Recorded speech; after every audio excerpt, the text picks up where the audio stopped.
महाराज जी, आपकी कृपा से शरणागति मिली। महाराज जी, कभी कभी थोड़ा भजन करने से भी अच्छा भाव बन जाता है, पर अगले ही दिन पहले से अच्छा भजन होने पर भी मन अशांत रहता है, पहले जैसा भाव नहीं आता महाराज। ध्रुवदास जी ने लिखा है, कबहू तो थोरो भजन, कबहू होत विशाल, मन को धीरज छुटे नहीं, गाहे न दूजी चाल।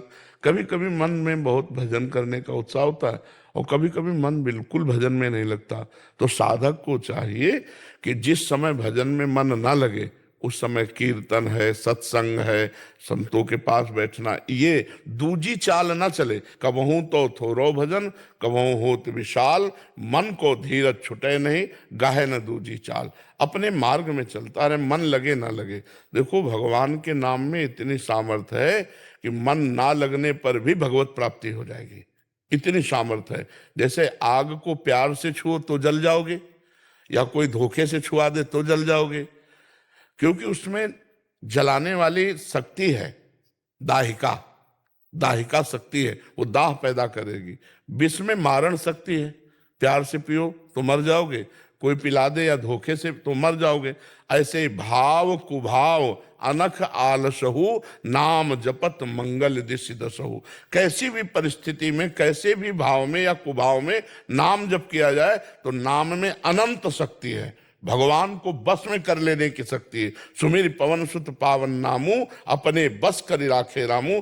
तारण शक्ति है, आनंद शक्ति है, अनंत शक्तियां नाम में विराजमान है। इसलिए मन लगे न लगे, दूसरी चाल न चलो, गंदी बातें ना देखो ना सुनो। आज मन नहीं लग रहा, चलो प्रपंच की बात नहीं, गाहे न दूजी चाल, तो हमारा भाव एक दिन पुष्ट हो जाएगा। दूसरी बात, 3 गुणों का चक्र चलता है। कभी सतोगुण आया तो भजन में बड़ा मन लगा, रजोगुण आया तो भोग अच्छा लगेगा, तमोगुण आया तो निद्रा, आलस, प्रमाद, ऐसी वस्तुएं, ऐसा भाव आ जाएगा। तो हमको चाहिए कि जब तीनों गुणों में देखें कि इस समय भजन में मन नहीं लग रहा तो रजोगुण आ गया, अब कीर्तन करो तभी संभलेगा। अब मानसिक भजन नहीं होगा, अब कीर्तन करो और भगवान के स्तोत्र गाओ, चतुरासी जी के पद गाओ, तो थोड़ी देर में सतोगुण पलट जाएगा। और अगर आपने रजोगुण के अनुसार भोग आदि तो तमोगुण घेर लेगा, तमोगुण रजोगुण, फिर प्रमाद स्थिति आ जाएगी। समझ रहे हो? ये तीनों गुणों का चक्र चलता है। यही डर ही डरप हरिवंश हित, जिनो भ्रमय गुण सलिल पर, जी नामन मंगल लोक त्यों, सुहरिपद भज न विलंब कर। ये तीनों गुण सब पूरे संसार को वश में किए हुए हैं, लेकिन जो भगवान के चरणों का आश्रय लेकर नाम जप करता है उसे कोई परास्त नहीं कर सकता है। तो इसलिए नाम जप करो, मन लगे ना लगे। अच्छा, हम कहें राधा राधा राधा राधा राधा राधा, अब मन लगे ना लगे, नाम जप चल रहा है, मान लो उपांश चल रहा है। अब मानसिक तो मन जिस समय पवित्र होगा, सात्विक होगा, तभी लगेगा, नहीं मानसिक लगना कठिन है। तो मन को जाने दो, बिना तुम्हारी आज्ञा के मन कुछ भी नहीं कर सकता, पक्का समझो।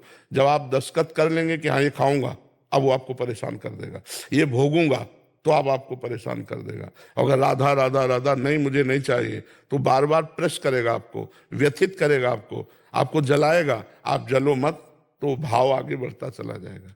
समझ पा रहे हो? परमार्थ में चलना इसीलिए कठिन माना जाता है कि मन और इंद्रियां प्रमथन स्वभाव की होती है।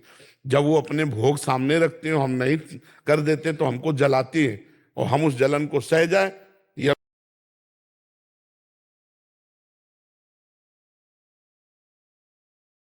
सुख और दुख को समान भाव से सह जाता है, व्यथित नहीं होता है इन इंद्रियों की दी हुई व्यथा से, वो परम पद का, अमृत पद का अधिकारी होता है। तो सहना तो पड़ेगा ही, तभी आगे बढ़ पाएंगे।